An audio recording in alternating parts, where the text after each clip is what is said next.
Hi everyone, it's Bob Pulver. Today I'm joined by Wagner Denuzzo, a former talent and transformation executive at IBM and Prudential, turned keynote speaker, startup advisor, and author of the new book, Leading to Succeed: Essential Skills for the New Workplace. Wagner and I discuss the importance of AI for transformation and the future of work. We highlight the need for HR to adopt proactive, short-term talent strategies and become business capability partners, stressing responsible AI usage and the value of collective intelligence, curiosity, and open source consciousness. As you'll hear in each episode, I ask all my esteemed guests what they recommend to elevate one's AIQ, and Wagner's perspective as a talent and transformation leader is really insightful. I hope you enjoyed this conversation with Wagner. Thank you for tuning in. Hello, everyone. Welcome to another episode of Elevate Your AIQ. This is your host, Bob Pulver. Welcome. I am pleased today to have my friend Wagner Denuzzo on with us. Wagner, why don't you go ahead and introduce yourself? Thank you so much, Bob, for having me. I think it's so exciting to start talking about AIQ because the reality is we all need to take responsibility for that.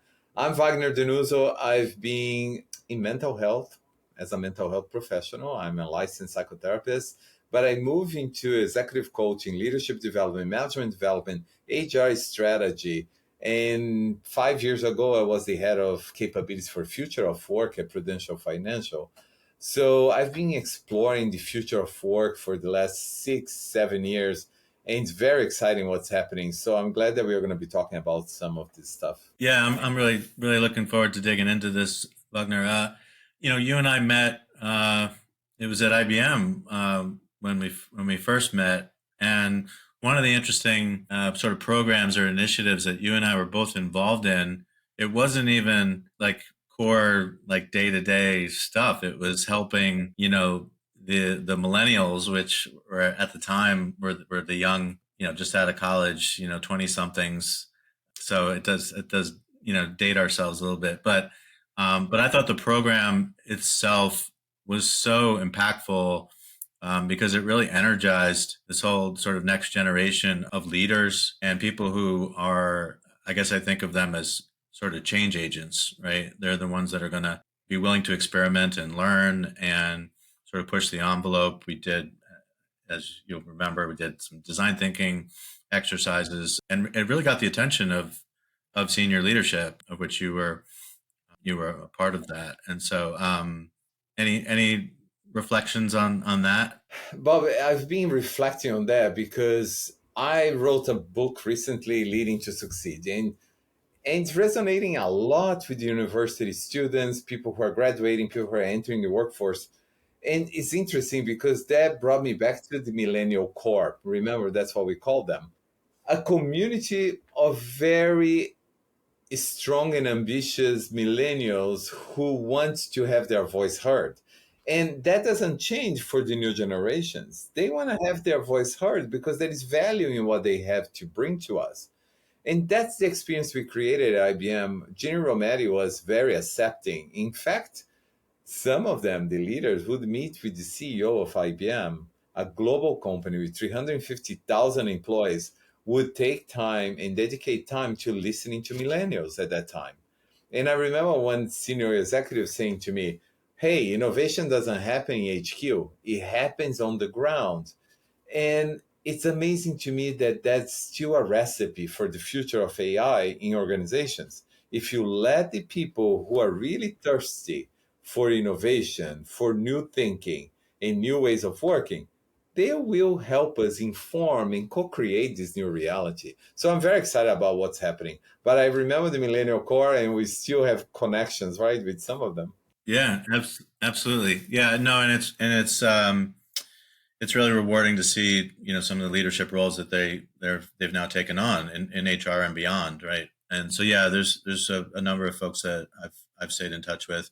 I just thought, and just in terms of Ginny, I mean, it really showed where you've got an engaged leader who's really responding. Like you said, good ideas can come from anywhere. And so just to take that sort of approach and show that you're listening, it means change can be driven, not just bottom up, but top down. And yeah, I think it was a really impactful program.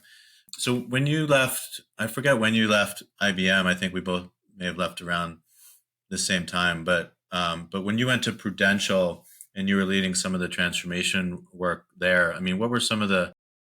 I guess what I'm curious what that transition was like for you and how they embraced transformation and the future of work. Transition is the key word because I think we are all going collectively through a transition right now. And I want to point it out. I was reading an article that distinguished the difference between transformations, which is intentional strategic moves that we make with an outcome in mind, and transitions. Transitions just sometimes is placed upon us, and we have to adapt, adopt new technologies, and transition with the world. And that's not an intentional strategy, it's just an adaptation process. And I love that because transitions are important. And really leading transitions well is going to get you to that state where you can start growing again. So to me, it was somewhat like that. I moved from leadership development, management development, transformations at IBM was amazing. Then I transformed the leadership in the consulting area at IBM, which gave me a different flavor because then I start building capabilities. The whole idea that the business growth depends on critical capabilities that the organization is creating to be competitive. That's a really important concept right now in this transition with AI. Because then they invited me to be the head of capabilities for future of work. As curious as I am, of course I did went. I went because of the name of the title. I said, I want to do future of work. And it was amazing. The capabilities that came to mind was immediately related to technology, creating platforms for talent marketplaces, for example. That was one of the first things we did it. Creating the idea that people need to understand why skills is a currency. People need to understand how to create their digital profile. People need to understand what is the whole world turning into in the digital transformation. So that was my transition, transiting to actually creating technology enabling platforms with access to everyone. So it was an amazing journey there too. I'm curious how you approach it because I remember at IBM, like some of the, I don't know if deputizing is the right word, but really looking for those change agents, those, as we used to call them, innovation catalysts, like the people that could really sort of nudge people, especially if you were like in a not necessarily a leadership position by title, but just were someone that was influential with, the boots on the ground, so to speak, or as well as with, managers and young executives or, early career, like, director level kinds of people. And they could really have a significant influence on the organization just because of where they sat within, if you had the social graph kind of plotted visually, they were like some of the most interconnected, people and could have influence just through the relationships that they had built. Did you find that was a part of, what made your transformations successful at Prudential as well? This is interesting that you're talking about this because we can talk about organizational network analysis, for example. If you want to be a little more scientific about it, there is organizational network analysis to identify those nodes of information and influencing, and who are the people who really are connected to all these branches of the organization that needs to come together to innovate. However, there is also the practical point, and this is just me actually. You have to really manifest with conviction. What I mean is, influencing is the manifestation of your conviction and your beliefs. As a leader in a transformation, it's not enough just to gather data, analyze data, and go on and on and on, because that process actually hinders the process of getting things done. So in an agile organization, you start bringing people together to co-create. This is the difference. Great companies co-create new products, new offerings, and new capabilities. companies that are really hierarchical in their ways of decision making, what opportunities they give to their teams to do certain things, they start blocking the process of coming to fruition, right? Let's talk about coming to fruition. You need to allow your teams to be the unit of value. Allow your teams to come up with the ideas. In design thinking works really well. Co-creating with the clients. I think that was the secret of my success was this. My teams, for example, they had an open door policy, and the open door would be very far open because they would come to me and just say, I don't like what you just wrote. Hey, that doesn't resonate with employees. This is not going to work. Let's work together to get it done. I think my teams never felt that I was the smartest person in the room, but they felt that I was the most supportive person in the room that would lead whatever idea we took and lead towards fruition. And I think you need to work fast. To be honest, nowadays, my transformation at Prudential, for example, I don't know if everybody agrees with that, but within 3 months, I already had the telemarketplace in place and we are piloting because you cannot wait for the whole process of a huge organization to come into an agreement on something because the consensus driven organization is a very slow organization. Yeah, no, that makes total sense. So I was talking to a recent guest about the nature of like trying to upskill people with the latest sort of iterations of AI, the ones that they actually interact directly with, right? And it's for the people who haven't, tried it yet and experimented with it yet. I think they've got plenty of toys to start playing with and experimenting and seeing, how to interact with it and how to, augment their own, cognitive abilities or those of their team even. But I'm just wondering your thoughts about like upskilling people on their journey, on their AI journey, compared to other, you know, tools and platforms and things that they used to have to upskill. Like it's not as complicated as learning to be an expert at like Excel. Yes, it's I love that question too. You know why? Because let's be honest with ourselves. Technology, the digital transformation of the early 2000s require you to understand the language of technology. All the languages that you have to use to code your platforms, to transfer, to do the APIs, everything was really like an specialized language.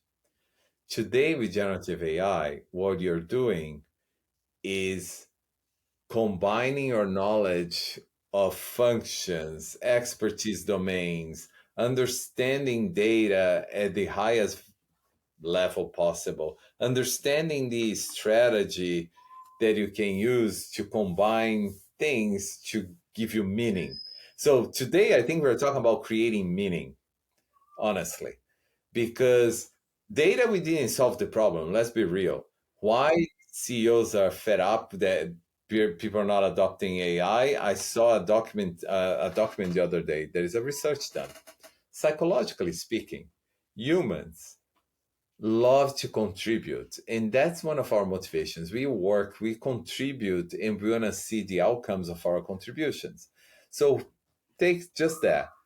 A person prefers to start, perform, and complete and conclude their tasks, even when that task could be automated. That's what they found. The problem is that humans like to start what they know, complete what they can, and challenge themselves to get to the finish line. They love it. We love that. Leading a growing business, it's like building a plane while flying it. Team building, decision making, and scaling all at once. At CPO Playbook, we get it. That's why our podcast, ranked in the top 10% worldwide, tackles the toughest leadership challenges with insights to help you lead smarter and grow faster. Tune into the CPO Playbook podcast because leadership doesn't come with a manual, but we're pretty close. Now, we need to be a little more humble because mostly the journey through AI is going to be a discovery. We're not going to know where we're going to end up. We're not going to know what generative AI can produce to us.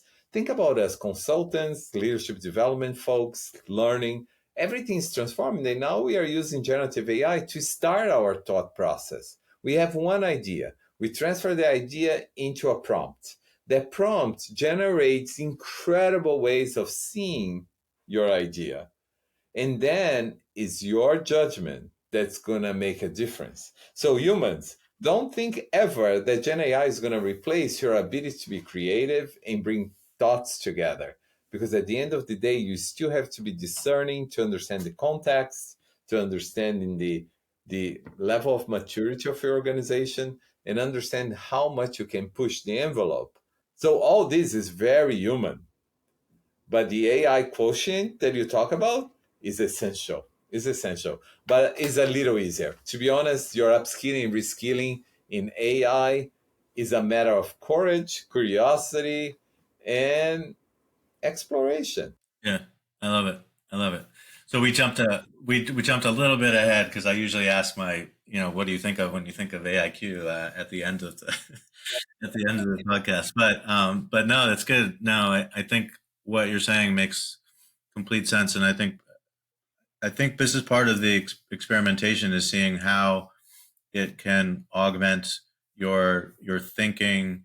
This is not about just automating things that you didn't want to do in the first place. I mean, frankly, you don't need AI for that. But I recognize that people are sort of just using AI these days in a very broad sense of anything that's not done by human hands or with exclusively with the human brain. Everyone is just calling AI. But I do recognize that people are coming from different starting points. I mean, you may be in a relatively technical role, and that could include data roles, data scientist, data engineer, and analyst. It could be product people who are involved in the design and development and testing of solutions and gathering feedback and repeating that process. And so but there's a lot of people who are affected by AI or will be affected by AI, and they haven't either realized it yet. But those are the folks that probably should start thinking about it and experimenting with how it can help them either maintain the path that they're on in a more effective way. Maybe they want to consider doing something different, and I think it's up to us collectively to help people figure out what their potential new path might be. But we can't stick our heads in the sand and think that it doesn't affect me because I provide such empathy and creativity to the world, and it's just not that simple. Yeah, but I have to say, Bob, it's not too late. I know the highway is speeding up. Everybody's speeding up on this highway towards Gen AI. But it's not too late. You know why? Because the beginning of the journey, everybody accelerated using the most common thinking. How we can automate tasks, how we can create content, codes, and all that. But that's the basic value of AI. AI has an incredible potential that's is like exponential value. So it's not too late to start because I've seen a lot of startups. To be honest, I've been advising some of them. A lot of startups are just putting the kitchen and the kitchen sink all together and throwing there and says, hey, now you have access to everything. Having access to everything is not a strategy. Having access to what you need to have access to is a strategy. That's why organizations that give people, and I come from talent strategy, this is very important. You have to enable people to understand the why it's important to have a mindset like this, because it's impacting your career growth. Why we are asking you to own your career? Because you're the only one who knows what are your aspirations and what are your ambitions. Of course, managers are there to coach you through, but at the end of the day, organizations have to be accountable to give the opportunity to see what's ahead, to see what the skills of the future are. Organizations have to really give you that permission to explore what's available. You start exploring what you can do for yourself and how much upskilling, reskilling you can do and how fast. And that combination of mutual accountability creates value.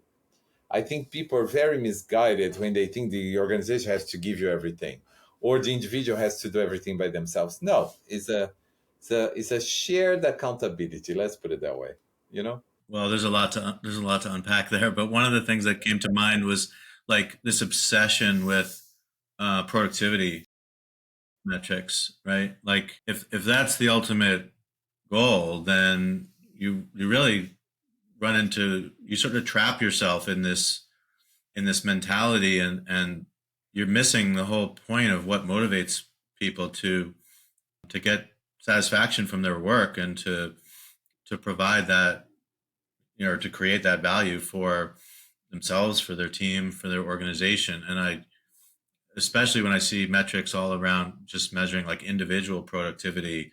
I mean, if we're just trying to make things more efficient and speed things up, then first of all, have you taken into consideration that you need to do things responsibly? You can't just grab any shiny object and think that you're being, responsible because, somebody said so.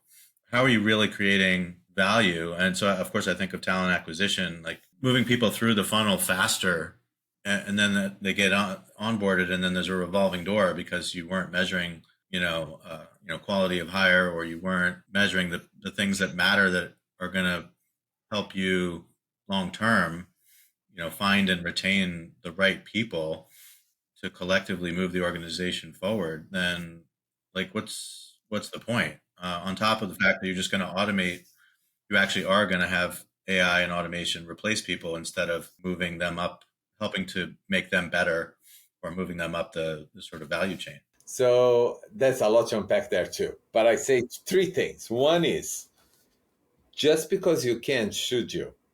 Organizations are enamored with the shiny new objects, and just because it's there available, should you put your effort there?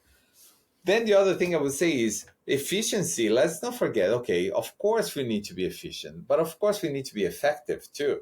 So some people get confused, efficiency with effectiveness. Efficiency. Hello, I'm Ruth Thomas, host of Comp and Coffee, where we break down what's next in the world of compensation management. From pay transparency to performance alignment, we explore how businesses are rethinking compensation to drive impact, equity, and growth. So if you're shaping the future of pay at your organization, grab a cup and tune in. Listen on the Work Defined Podcast Network. The BARF. Breaking news, acquisitions, research, funding. It's the week that was. It's a wonderful way to catch up on the week that was the week prior, kind of a John Oliver-esque type of show. Ryan and I pitch each other's stories. We laugh. It's fun. You can watch it on YouTube, but you can also subscribe to the podcast. Give it a listen. Give it a look. Thanks. Reduces your focus to specialization, to a silo thinking about making that function, that process the most efficient. But that sometimes disregards the collective and the whole. So be careful, because your efficiencies might lead to silos that might be detrimental to cross-functional collaboration. Number one there. Number two. And number three is, I think we need to start rethinking how do we assess talent. The 9 boxes, all the assessments that we have, everything combined does not amount to what a person is. Because I was just listening to another podcast recently, and experts I agree with them. The famous KSAs, right? Knowledge, skills, and attributes. We're not paying much attention to attributes. And if you think about Gen AI, if it's not about the knowledge and the skills about using Gen AI, because there you can acquire, the most valuable piece that you need to assess is the attributes of the individual. Can the individual be resilient through situations that are difficult? Can the individual lead teams with a less egocentric approach to decision making? Can you hire the right people, the attributes of collaboration, culture, contribution? There is so much that we can explore that we are not exploring because we are focused on skills. The skills becomes the efficiency of the blind, because skills can be automated. You can let Gen AI, telemarketplaces are all AI enabled. If you're only measuring skills and identifying skills and finding skills, that's very myopic. So I love where we are because there's so much human capability that we need to introduce in the equation that I find very fascinating and exciting, to be honest. Yeah, absolutely. I think that's one of the things that I found interesting about some of the work that I've spent a lot of time with, like behavioral assessment, vendors, and really thinking about. I guess I've come to, from a terminology standpoint, we used to call them soft skills, and some people call them human skills or power skills. But Antonia Menucheri from Lumini told me that she uses this term durable skills, which I've sort of latched onto because they really are in this day and age. I just feel like, to your point, AI can take on more and more of the, whether it's a technical task or just even some of the administrative tasks that can really be done with different types of automation. It really is those human skills that are going to be the most durable. And I think we've seen that with different types of surveys up to, the World Economic Forum that looks out to, what are some of the skills that will be most in demand in 2026 and 2030. Yeah, but those are just the ones that we know for sure today, right? There is more coming. In my book, I talk about the cards. If you play your cards right and you show your cards with authenticity, you will be successful. The card stands for cognitive mastery. The idea that emotional intelligence and awareness is not enough. It's not enough to have self awareness. What you need is a process of consciously understanding your beliefs, your values, how you come across, and understanding that your self-limiting beliefs might be interfering with your potential to succeed. And the triggers, the emotional triggers, I feel very empathic towards executives today because they are being triggered left and right because they don't know how to respond yet to what's coming at them from public, public recognition of the company's positioning in everything that's happening in the world and the employee needs and the business needs and all that. I think cognitive mastery is a really important concept. You have to use your cognitive capabilities in the mastery of understanding triggers and not react. So this reactive mode that we are in is not helping us. But then you have adaptive resilience. You have to be adaptive. It's not being resilient because I'm a resilient. We're always going to do this way. It's like that's rigidity. It's not resilience. So adaptive resilience require maturity and experiences that show your vulnerability as well. But then one important one that I've found to be very important is this reciprocity alignment. How do you create reciprocity in relationships in an organization has to be aligned to the other, not you. What I need from you, if you gave me a cake, I give you a cake back. No, it's about understanding what's important to the other, what's important to the customers, stakeholders, and align your reciprocity processes, your behaviors accordingly. And then you have digital fluency. Of course, we all need that because without that, you're not going to be successful. But the last one is my favorite, sense making. How much do we spend time making sense of the world, understanding the context, understand your inner subconscious level behaviors, understand the behaviors of others, the psychological dynamics, pattern recognition. I talk about pattern recognition, people don't pay attention to that. Pay attention to the pattern recognition of what's happening in your organization. Culturally, that's very important. So these cards, I think, is your success profile. If you really ace them, you're going to be successful. But you need to create, that's the thing, you need to cultivate leadership skills from the beginning of your career. There is no excuse for you anymore. Everybody has to be accountable for cultivating leadership skills from the beginning of their career. I think that's the solution for the future, to be honest. Everyone's brains work differently, right? And sometimes you meet resistance when people are just like, listen, I'm a tactical, all that's great, but we've got tactical objectives, we've got customers to support, we've got, things to get done, and we're measured, in a much more, short term, sort of, outlook. And, I guess some would argue you have a better perspective on this than maybe based on your leadership experiences, but it just seems like there's always an excuse for just focusing tactically without picking your head up once in a while and just looking at what's coming, because that's how you get blindsided. Exactly. But let me tell you this, because I think this is very interesting, right? Let's talk about this. Korn Ferry just wrote recently, embrace the short term.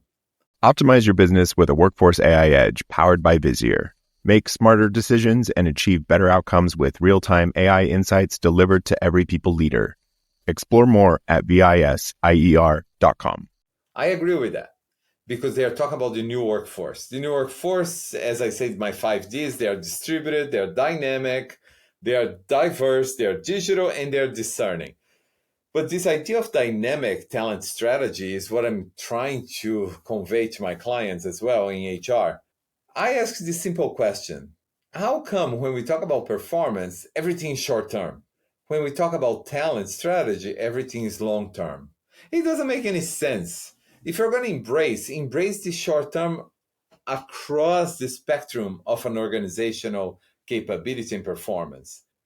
We are not agile enough in HR. We talk about 9 blocks, talking about 3 to 5 years. We talk about succession planning. We talk about things as if they are stable for the next 5 to 10 years. They're not. Can we upskill ourselves to be dynamic as the business needs us to be? I agree. Quarterly returns. If you're in a public company, you have to. So, how can you really activate short-term measures, but activating short-term talent strategies that move people quickly, enhance their capabilities quickly, and creates teams that are formed quickly and access talent quickly? Not only hiring, because hiring takes 3 months. For some skills, it's taking a lot. Go tap out in different talent pools. Bring in people who are independent, fractionals, people who are not going to be your long-term employees. You see, HR has to change how we become from a function to a business capability partner. We are not there yet, and I hope that's what we need to do. I'm in your camp, as you know.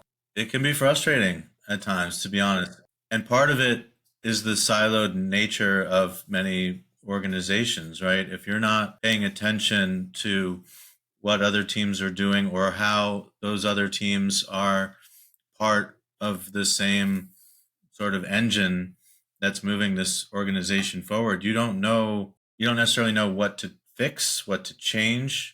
If you don't have shared metrics, then what you're striving for could be detrimental to another team. I absolutely agree with you. I mean, your whole talent ecosystem needs to be dynamic and agile, and that means you can't just throw money at programmatic job advertising and just seeing who comes through the door, net new or whatever. What about your alumni? What about your candidate rediscovery from people that you talked to a few months ago? What about your internal workforce who, to your point with the talent marketplace, I mean, do you even know what your people are capable of? Do you even know what they want? Right? So if you're not looking and collecting all of this data and validating that data through the appropriate, mechanisms, you're just, the talent you need might be right in front of you. You used the term myopic before. I mean, I do think it's just so short-sighted and siloed from a mentality standpoint if you're only looking in one direction. I mean, you're not a horse running a race around a circular track. I mean, there's stimuli and data points all around you. If only you had the means and the wherewithal to try to connect those dots. Yeah, I totally agree. But it's interesting. You see, there's so much opportunity for us using AI. You're focusing on AI. I think we need to step back. Don't create more content. Try not to. Try to create connections.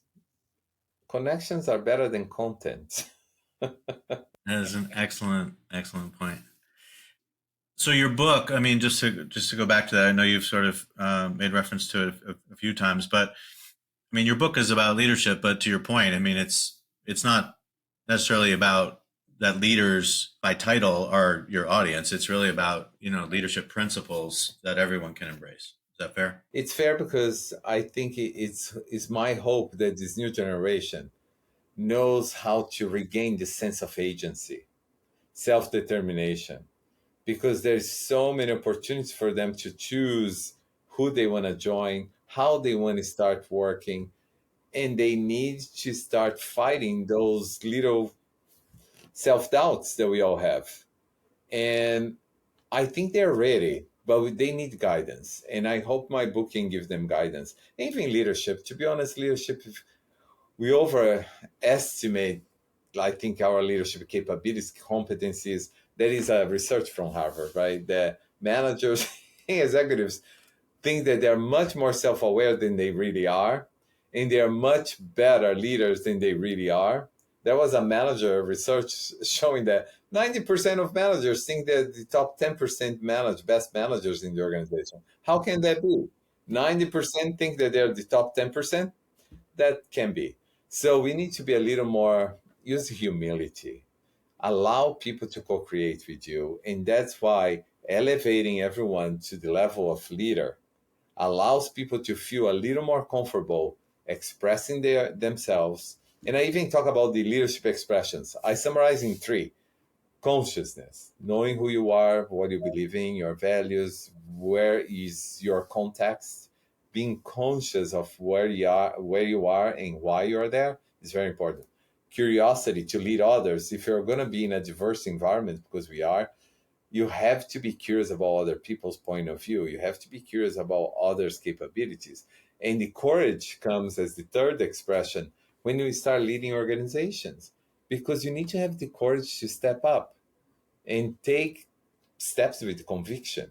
So consciousness, curiosity, and courage will shape your successful professional life. I truly believe in that. So one of the things that you kind of triggered in my mind around, I guess, self-confidence bias in those surveys, there's dozens of human bias, but I do think it's funny. Everyone's going crazy over, the bias in AI. The AI itself is not bias. It's bias as a result of the biased data that it's been fed, and it's the perpetuation of those human biases that are now, essentially embedded in a lot of our historical data, and that's why we even have some of the situations that we have with some of the AI tools. So I guess when we think about, upskilling, one of the things that I think about is, well, if AI is on everybody's device now, and trust is such an important element of using any of these tools, how do we make sure that people are using these tools, responsibly? I mean, I know we could say that about any advanced or emerging technology, but with this one that's attempting to think like humans, and where it's actually involved and playing, a prominent role in decision making, processes going forward. Like, how do we handle that? But Bob, going back to HR, we have been making decisions about talent left and right for years, thinking that we have best judgment. The 9 box, the performance and potential. First of all, very few people know what potential means and how to measure, but we pretend that we do know. Then I talk about the policies, processes, and programs.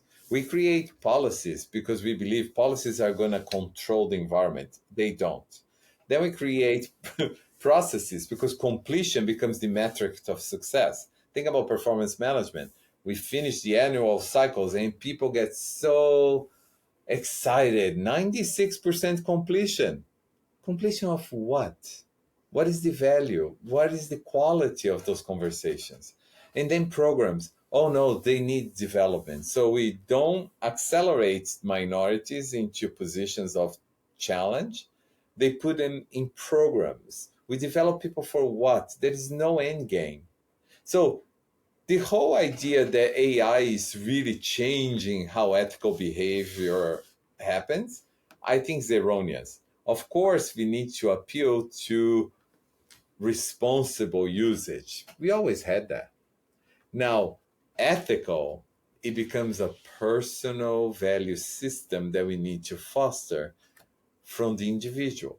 That's why I believe that we need to focus on individuals' consciousness and work with them because they themselves find the way to be more ethical. You're not going to force people to be ethical just because you told them to be ethical. Let's value who they are and be interested in who they are. Personalization means respecting every individual and help them see that collectively we need to be ethical. Collectively, we need to make better decisions. It's a collective consciousness that I believe is emerging that I really like what's happening because most of us are letting go of these practices that are not working and focusing on more personalization of the experience with a focus on getting humans to be a little better about themselves and with each other. Yeah, for sure. Some of this is just, you know, general sort of empathy and other human attributes as we were talking about before. But even if you layer on another module of compliance training, right, your onboarding and annual compliance training, just like we did with data privacy and cybersecurity and things like that. Even if you have a module on responsible AI, of course, it's up to everyone else to actually hold themselves accountable.